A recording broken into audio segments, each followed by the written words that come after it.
أهلا بكم سيداتي وسادتي في هذا الصباح، صباح العيد، صباح الصبوحي ديال العريس هو المنتخب الوطني المغربي الذي أتحفنا أمس بانتصار تاريخي ورائع، ومن يقول العكس فهو جاحد.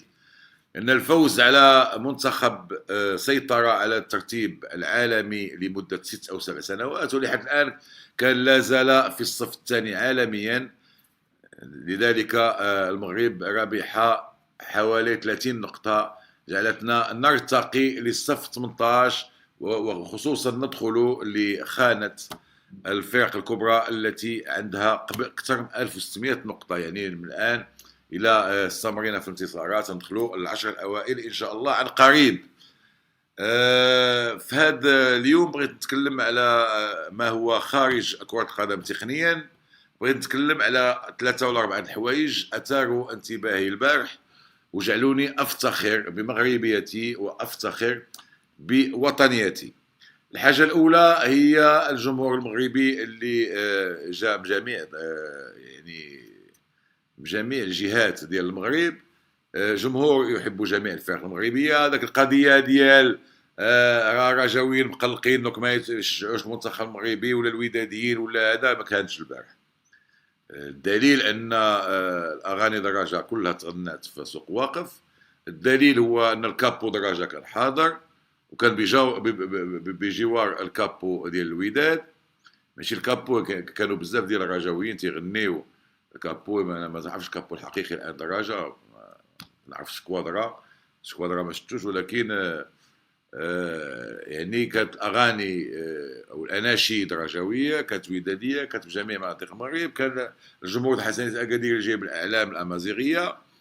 يعني البارح المنتخب الوطني المغربي خصوصا الانتصار يوحد الجميع، خلافا لما يقال. وهذوك الناس اللي كانوا تيقولوا راه الطياره تبقى شاعله باش يرجعوا للمغرب، على الاقل يكون عندهم الشجاعه الادبيه ما فيها شيء، ويقولوا للمغاربه سمحوا لنا كنا حاقين المنتخب المغربي، والمنتخب المغربي حمرنا الوجه، والان تنصفقوا تندموا على ذاك الحقره اللي كنا حاقين المنتخب الوطني المغربي. على الاقل ماشي يسخسخونا قبل ما يبدا المونديال، اللي كل يوم كل يوم كل يوم منين ربحوا ما يبقاو ساكتين ولا يديروا لو دوغون بحال تيقولوا النصارى.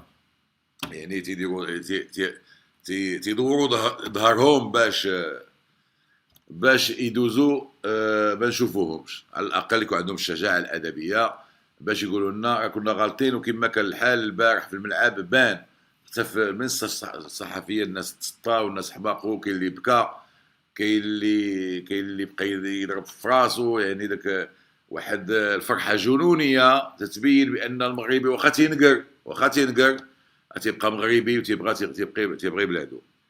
الحاجة الثانية التي أثارت انتباهي وعجبتني بزاف هو الطريقة باش سلم أشرف حكيمي على الوالدة ديالو، باش لا يديها وباش لا راسها. يعني أشرف حكيمي بغى يشرح العالم بحال اللي دار الأمير الوالد أمير تميم اللي باس يد الأب ديالو في يوم الافتتاح أمام مرأى الجميع. البارح حكيمي لاعب يعرفه الجميع، يعرفه العالم، لأنه تلعب في باريس سان جيرمان.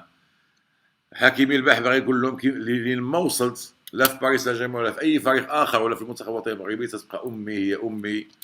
وسلم على مو عطى واحد القيم ديال الاحترام وقيم ديال البر للوالدين للعالم كله، وهذا عجبني الحال بزاف. الحاجه الثالثه اللي عجبتني البارح بزاف هي العائله المالكه القطريه اللي من بعد سجل المنتخب المغربي تهزوا بحال كان تيتهزوا على قطر، وهذا واقع. لا الشيخ تميم لا الشيخ الوالد اللي كان واقف واللي ما بقاش قد الصحه ديالو يتهز، ورغم ذلك بانت عليه الفرحه وبانت عليه ذاك السرور. لا الشيخه موزه ام امير قطر، جميع افراد العائله الملكيه القطريه تفاعلوا مع المنتخب الوطني المغربي وتفاعلوا مع المنتخب الوطني المغربي بواحد الطريقه عفويه اللي ما فيهاش السينما وما فيهاش السياسه، وهذا واقع. وهنا تنشكر العائله المالكه القطريه وتشكر القطريين كلهم على الطيبوبه ديالهم. يعني شعب طيب، وهذا الواقع، والناس اللي تعرفوهم هنا يمكن لهم ياكدوا الكلام ديالي. وشعب مضياف وشعب كريم وشعب يعني خلوق، هذا الواقع.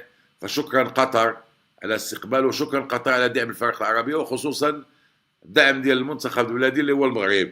الحاجه الرابعه هو ايضا هزار، ونتكلموا على البلجيكيين اللي كانوا في قمه الروح الرياضيه.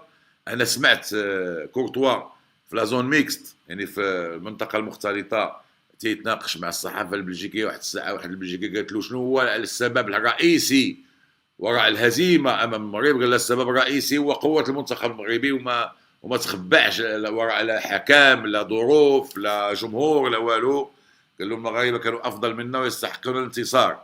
وايضا ازار اللي كان مع الاطفال ديالو مع الزوجه ديالو اللي خدا توني، ما عرف اش من توني خدا ديال احد اللاعبين ديال المغاربه ولبسوا لولدو، يعني تيقول له احنا خسرنا، انا كابيتان ديال لا بلجيك عميد المنتخب البلجيكي، هاد الفريق غلبنا اليوم ولكن روح رياضيه تلبسك التوني.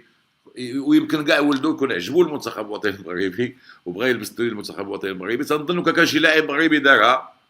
ثقوا بيا الجمهور المغربي يكون متعصب لهذه القضيه، ولذلك خصنا نحلوا نفسنا شويه وخصنا ما نبقاوش متعصبين، وخصنا نعرفوا بان كره القدم هي هو من اهم الاشياء في العالم حاليا اللي تتآخي الشعوب، وهذا واقع. البارح شفنا في سوق واقف سعودي تيرقص مع ايراني. باش تشوف سعودي مصاحب مع ايراني خصك فريمون تثق بكري، لان كاين واحد المنافسه كبيره بين السعوديه وايران. ولكن في كره القدم شفنا سعودي مع ايراني مصاحبين، وشفنا سعودي يلبح في الملعب، وهذا واقع، اللي لابسين التوني المغرب والدرابو السعوديه ويشجعون من قلبهم المنتخب المغربي. وهنا اشكر المنتخب السعودي، ونطلب من الجمهور المغربي المتواجد في الدوحه يمشي يشجع السعوديه مع المكسيك، لان انتصار السعوديه يؤهلها الى الدور الثاني.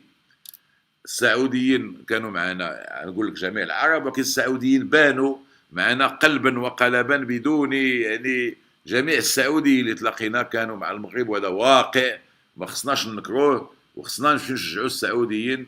وتنطلب الجمهور المغربي يمشي يشجع السعوديين مع المكسيك، انا بعدا نمشي نشجع السعوديه مع المكسيك. والحاجه الخامسه هي الصحف العالميه اللي بحال انا اليوم شفت لا اون ديال ليكيب، فكرتني في لا اون باقي صغير ديك الساعات في 86 عندي 20 سنه في 86 بغيت باقي تنعقل على لا اون ديال ليكيب في 86 غداة الانتصار التاريخي امام البرتغال. كانت واحد صفحه اولى بقات في التاريخ، الصفحه ديال ليكيب اليوم لي زاس دو لاطلاس غتبقى في التاريخ حتى هي، لان جريده ليكيب بغينا ولا كرهنا من الجرائد الاكثر متابعه في العالم. فهاد التألقات ديال المنتخب المغربي تتجعل الصحافه العالميه تهتم عن قريب بالمنتخب الوطني المغربي، وتجعل اللاعب المغربي كيف ما كان نوعه لا محلي ولا في الخليج ولا في اوروبا تطلع قيمته التسويقيه.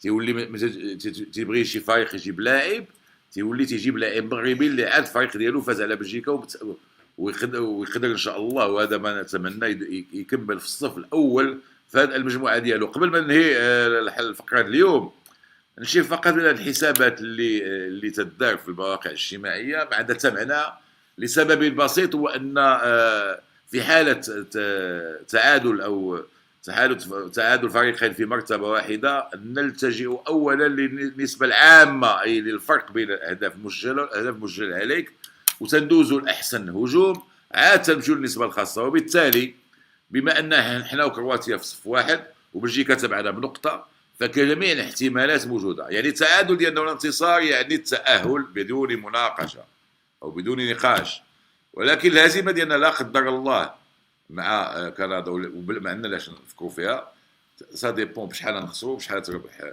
كرواتيا في الصف الاول، وبشحال نخسروا بشحال تربح بلجيكا باش نتناقشوا في الصف الثاني، وبشحال يا خسرنا تخسر باش نقدروا نتاهلوا خسر حتى كرواتيا، شحال تخسروا بشحال نخسروا هنا. يعني كاين واحد الحسابات بزاف ديال الحسابات اللي ما عندنا ما نديروا بهم، ما فهمتش علاش بعد المباراه البارح والتالق الجميل تنديروا هذه الحسابات.